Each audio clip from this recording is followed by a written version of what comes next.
As she sat watching the world go by, something caught her eye. It wasn't so much its color or shape, but the way it was moving. She squinted to see if she could better understand what it was and where it was going, but it didn't help. As she continued to stare into the distance, she didn't understand why this uneasiness was building inside her body. There are moments in life when you pray, you plead, you cry out to God, and He is silent. You knock on heaven's door, but it does not open. You ask, Lord, when? How long? And the only answer you receive is wait. Waiting on God is one of the hardest trials a believer will ever face. It is in the waiting that your faith is tested, your patience is stretched, and your heart is exposed. Some of you are in that place right now. You've been asking for direction, for healing, for breakthrough, but God has not moved, at least not in the way you expected. But now you have been and if you are not careful, the enemy will whisper in your ear, God has forgotten you, He does not care. But that is a lie. Tonight I want you to hear this truth. When God says wait, it is not rejection, it is not abandonment. It is an act of divine love, a call to trust, and a season of preparation. And if you do not understand what to do in the waiting, you may miss what God is doing in you through it. So listen carefully, because what you do in the waiting will reveal what you truly believe about God. And by the time this message is over, my prayer is that you will no longer see waiting as a burden, but as a gift, a sacred appointment with the sovereign hand of God. There's something in us, something deep, something stubborn, that wants control. We don't like to admit it, but it's true. We live in a world that moves fast, that demands results, that pushes us to take charge, to make things happen. And when we don't see immediate answers, when we pray and heaven is silent, something inside of us begins to tremble. We start questioning, doubting, even wrestling against God's will. But hear me, God's timing is perfect. Yours is not. Look at the way we operate. We think we know what's best. We think we know when the door should open, when the blessing should come, when the trial should end. But do we? If you were to receive right now what you're asking for, would you even be ready for it? Would it draw you closer to Christ, or would it drive you further from Him? God does not operate on human schedules. He does not bow to your deadlines, and that is a mercy. Because if He gave us everything we asked for in the moment we demanded it, we would destroy ourselves. You see, waiting is not God ignoring you. It is not Him punishing you. It is His grace. The one who holds all things together, the one who knows the beginning from the end. He is working even when you do not see it.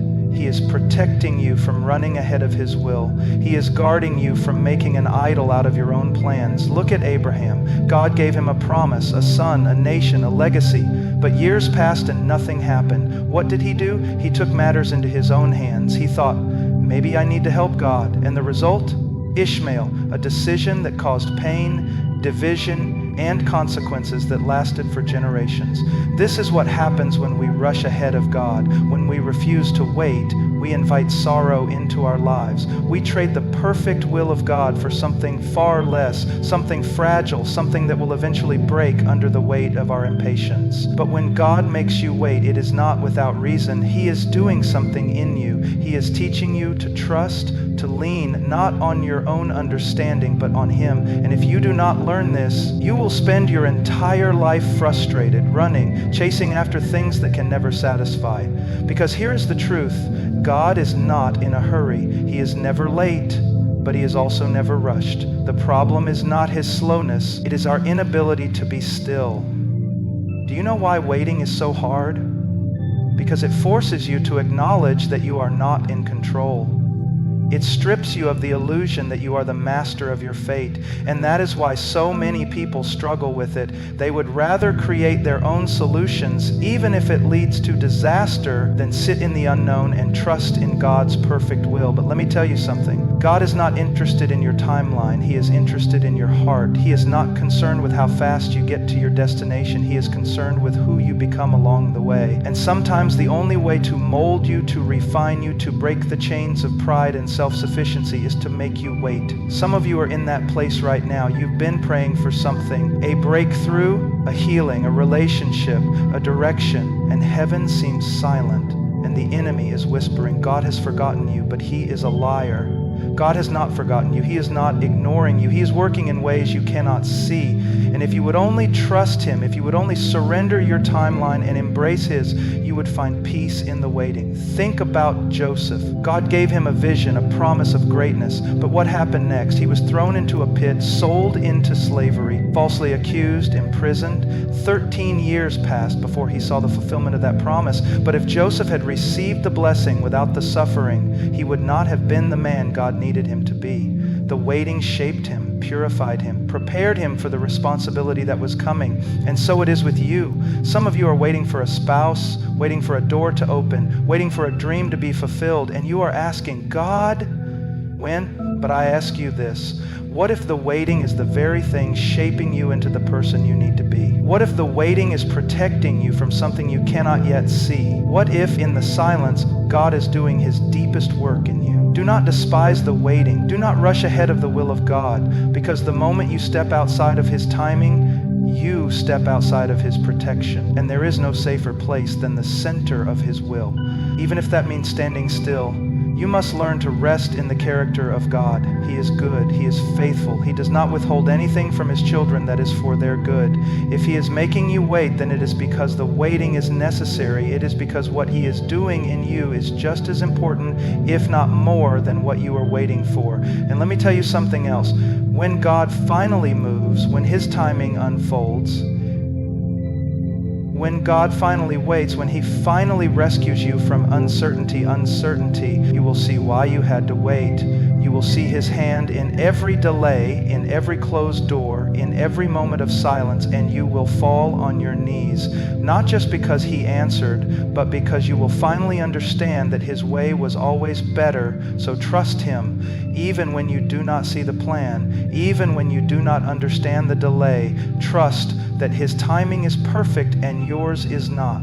Because if you truly believe that, then waiting will no longer be a burden. It will be an act of worship. And that changes everything. As she sat watching the world go by, something caught her eye. It wasn't so much its color or shape, but the way it was moving. She squinted to see if she could better understand what it was and where it was going, but it didn't help. As she continued to stare into the distance, she didn't understand why this uneasiness was building inside her body. Waiting is not wasting, but that is not how we see it, is it? We think waiting is lost time, empty space, a cruel delay. We want action, movement, results. We want to see prayers answered, doors opened, mountains moved. And when none of that happens, when the waiting stretches longer than we expected, a quiet fear begins to creep in. Maybe God has forgotten me. Maybe I am stuck. Maybe nothing is happening. But that is a lie. You see, when God makes you wait, He is not ignoring you. He is refining you. He is doing something in you that is far more important than what you are waiting for. The waiting is never just about the outcome. It is about what He is producing in your heart through the process. And if you do not understand this, you will become frustrated, bitter, maybe even resentful toward God, because you will think He is withholding something from you, when in reality, He is preparing something in you. There is a refining fire in the waiting, a purging, a stripping away of pride, of self-reliance, of hidden idols you did not even know were there. Because waiting exposes things. It reveals what you truly trust in. Some of you don't want to hear this, but waiting is not just about patience. It is about purification. God is purifying your desires, your motives, your faith, and that is why it is so painful. Look at Israel in the wilderness. God delivered them from Egypt, but they were not ready for the promised land. They thought they were. They thought, we're free, let's go. But God knew something they did not. He knew that if they entered the land too soon, they would crumble under the weight of their own immaturity. So He led them into the wilderness, not to punish them, but to prepare them. And that is what the waiting does. It reveals what is in your heart. When you are forced to wait, what comes out of you? Is it trust or is it grumbling? Is it faith or is it fear? Because what spills out in the waiting is what was inside of you all along. The waiting does not create weakness, it exposes it.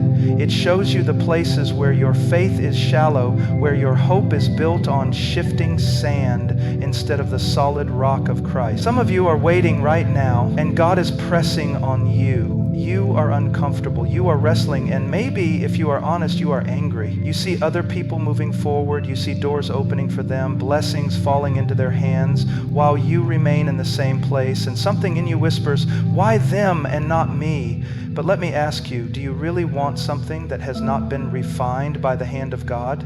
Do you really want to step into something before He has prepared you for it? Because a blessing received too soon is not a blessing at all. It is a weight you are not ready to carry. Look at David. God anointed him as king when he was just a boy, but did he walk into the throne room the next day? No. He spent years in the wilderness. He ran for his life. He hid in caves. He was tested, broken, humbled. And by the time he finally wore the crown, he was not the same boy who had been anointed years before. The waiting made him into a man after God's own heart. The wilderness was not a detour, it was the path. And some of you are in that wilderness right now. You are asking God, when, how long? And heaven is silent, but the silence does not mean He is absent. The waiting is not empty, it is doing something in you. It is shaping you, it is chiseling away the parts of you that cannot remain if you are going to carry what He has for you. But here's the danger. If you do not recognize the purpose of the waiting, you will waste it. You will spend this season complaining instead of growing, doubting instead of trusting, running ahead of God instead of being still before Him. You will do what so many before you have done. You will try to force something in your own strength. You will settle for less because you did not have the patience to wait for God's best. Abraham did it with Ishmael. Saul did it when he refused to wait for Samuel and offered the sacrifice himself. The Israelites did it when they grew impatient and built a golden calf.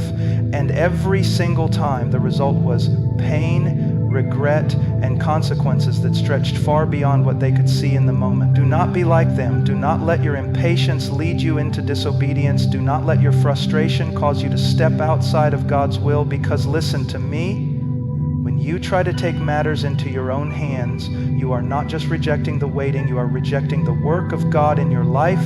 And that work is precious, it is necessary. It is preparing you for something greater than you can imagine. If you could see what God is doing behind the scenes, if you could see how He is orchestrating every detail, every delay, every closed door, you would not be anxious. You would be on your knees in worship, because you would realize that He has not forgotten you. He has not abandoned you. He is molding you into the person you need to be for what He is calling you to do. So do not resist the refining. Do not waste the waiting. Let it do its work in you. Let it strip away your self-reliance. Let it deepen your faith. Let it teach you to trust even when you do not understand. Because when the waiting is over and you finally step into the thing God has been preparing for you, you will not just be grateful for the blessing, you will be grateful for the waiting. Because it will be clear that the waiting was never a delay. It was always the plan. Feelings are a dangerous thing. They can deceive you, they can control you, and if you let them, they will lead you away from God. We live in a time where people are told to trust their hearts, to follow their emotions, to believe that whatever they feel must be true. But Scripture says the heart is deceitful above all things. It cannot be trusted. And yet, when God makes us wait, what is the first thing we do? We stop trusting in His character and we start trusting in our emotions. We start listening to that voice that says, God has forgotten you. God doesn't care. If He really loved you, He would have answered by now. And instead of standing on the unshakable truth of who He is, we sink into the ever-changing chaos of our own emotions. But listen to me.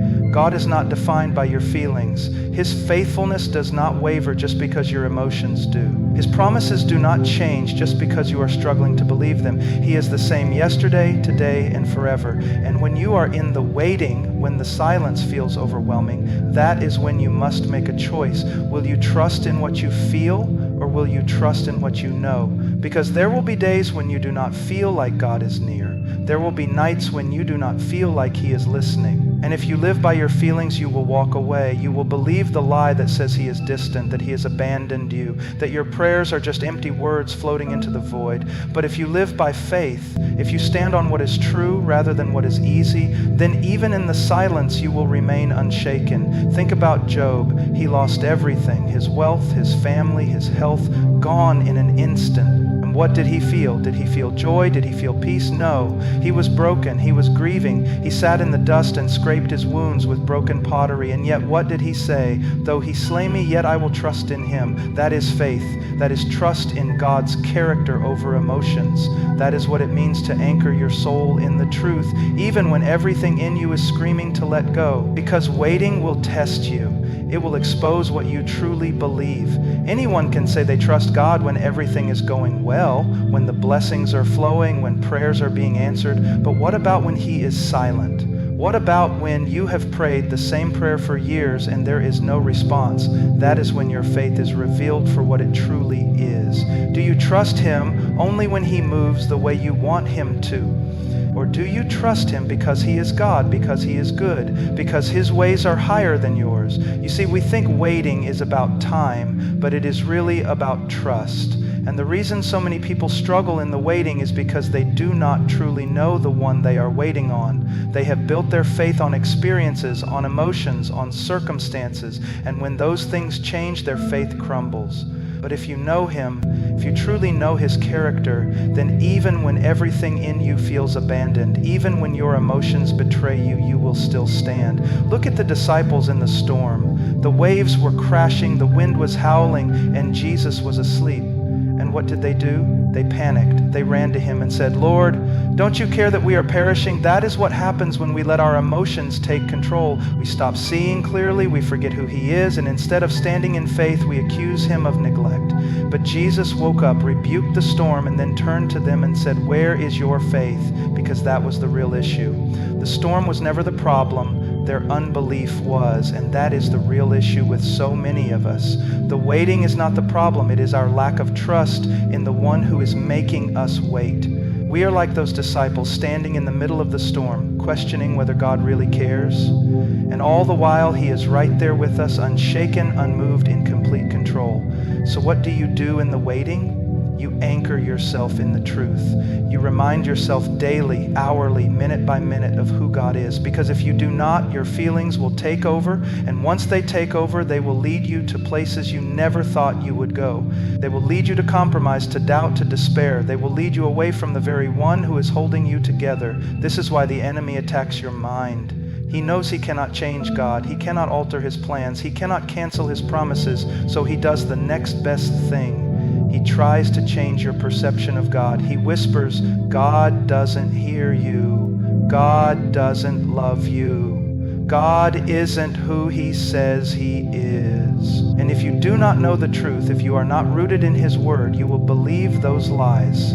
You will let your feelings dictate your faith instead of letting your faith dictate your feelings. But when you trust in His character, when you stand on His Word instead of your emotions, you will not be shaken. The storm may rage, the silence may last longer than you expected, but you will remain firm because your faith is not built on what you see. It is built on the unchanging, eternal, all-powerful God who never fails. And listen to me, there will come a day when you look back on this season of waiting and you will see that He was faithful all along. You will see that He was working when you thought He was silent, that He was leading you when you thought you were lost, that He was holding you when you thought you were alone. And you will fall on your knees not because you finally received what you were waiting for, but because you will realize that He was enough all along. So do not trust in your feelings. Do not lean on your own understanding. Trust in His character. Trust in who He is, not in what you feel, because that is the kind of faith that lasts. That is the kind of trust that withstands the waiting. That is the kind of belief that will carry you through every trial, every storm, every moment of silence. And when you stand before Him one day, when every question is answered, when every tear is wiped away, you will see that it was always worth it, because He was always faithful. As she sat watching the world go by, something caught her eye. It wasn't so much its color or shape, but the way it was moving. She squinted to see if she could better understand what it was going, but it didn't help. As she continued to stare into the distance, she didn't understand why this uneasiness was building inside her body. There is something terrifying about stillness. It forces you to face yourself. It removes the distractions, the noise, the excuses, and suddenly you are left with nothing but your thoughts, your fears, and your faith, or the lack of it. That is why so many people despise waiting. It is not just the delay that bothers them, it is what the delay reveals about them. It exposes the anxiety they have tried to ignore, the impatience they have tried to justify, the control they have never truly surrendered. But listen, waiting is not passive. It is not sitting in a corner tapping your foot complaining about how long God is taking. Waiting is active trust. It is a deliberate choice to seek Him, to serve Him, to worship Him, even when you do not see the outcome. And that is where so many people go wrong. They think waiting means doing nothing, when in reality, waiting is one of the most powerful seasons of preparation God will ever take you through. Think about it. What did the disciples do after Jesus ascended into heaven? He told them to wait for the Holy Spirit. But did they scatter? Did they say, well, since we're waiting, there's no point in doing anything? No. They gathered, they prayed, they sought the Lord with everything in them. And when the Spirit came, they were ready. They were prepared because they had not wasted the waiting. But too many people do. They spend the waiting season grumbling, complaining, questioning God's timing instead of using the time He has given them to grow. They sit around, arms crossed, waiting for God to move, but they do not seek Him. They do not press into Him. They do not let Him mold them into the person they need to be. When the answer finally comes and when the door finally opens, they are not ready to walk through it because they did nothing in the waiting. Do not make that mistake. If God has you in a season of waiting, it is not wasted time. It is an invitation to draw near to Him like never before. This is the time to deepen your prayer life, to strengthen your faith, to saturate your mind with His Word, because if you do not learn to seek Him now, you will not seek Him when the blessing comes. If you do not learn to trust Him now, you will not trust Him when the answer finally arrives. Look at David. He was anointed as king, but he did not sit around waiting for the throne to be handed to him. He served faithfully where he was. He fought battles. He wrote psalms. He strengthened himself in the Lord. He was preparing even when he did not know when the promise would be fulfilled. And that is exactly what you must do. You must learn to worship while you wait. You must learn to serve while you wait. You must learn to seek God with everything in you, not because you are trying to earn His answer, but because you know that He alone is your answer. Because listen, if you think getting what you are waiting for will satisfy you, you are wrong. If you think the breakthrough, the relationship, the opportunity, the healing will finally bring you peace, you are mistaken. Nothing will satisfy you if you do not first find your satisfaction in Christ. And that is why God makes you wait. That is why He stretches the time longer than you would like, because He is teaching you that your peace, your joy, your hope must be in Him alone. Not in what He gives, but in who He is. That is the test. And if you do not learn that lesson, you will keep chasing, keep striving, keep running from one thing to the next, thinking that the next answered prayer will finally be enough. But it won't. Because God did not create you to be satisfied with temporary things. He created you for Himself. And the sooner you realize that, the sooner you will stop seeing the waiting as a burden and start seeing it as a gift. Because it is a gift. It is a time when God is doing something in you that He could not do if He gave you what you wanted right now. He is strengthening your faith, refining your desires, shaping you into someone who is not just ready for the blessing, but who is ready for Him. And when you understand that, you stop rushing ahead. You stop trying to force things in your own strength. You stop resenting the waiting and you start embracing it. That is what real trust looks like. It is not just believing that God will answer. It is believing that He is enough, even if the answer does not come when you expect. It is saying, Lord, I will seek You in this waiting. I will worship You in this waiting. I will trust that You are good even when I do not see what You are doing. And when you do that, something happens. The waiting does not feel heavy anymore. The silence does not feel empty anymore. Because you realize that the greatest thing you could ever receive is not the thing you are waiting for. It is Him. So seek Him. Use this time to grow, to learn, to press into Him with everything in you. Because when the waiting is finally over and you step into the thing He has prepared for you, you will not just be grateful for the answer, you will be grateful for the waiting. Because it was in the waiting that He made you into who you were meant to be.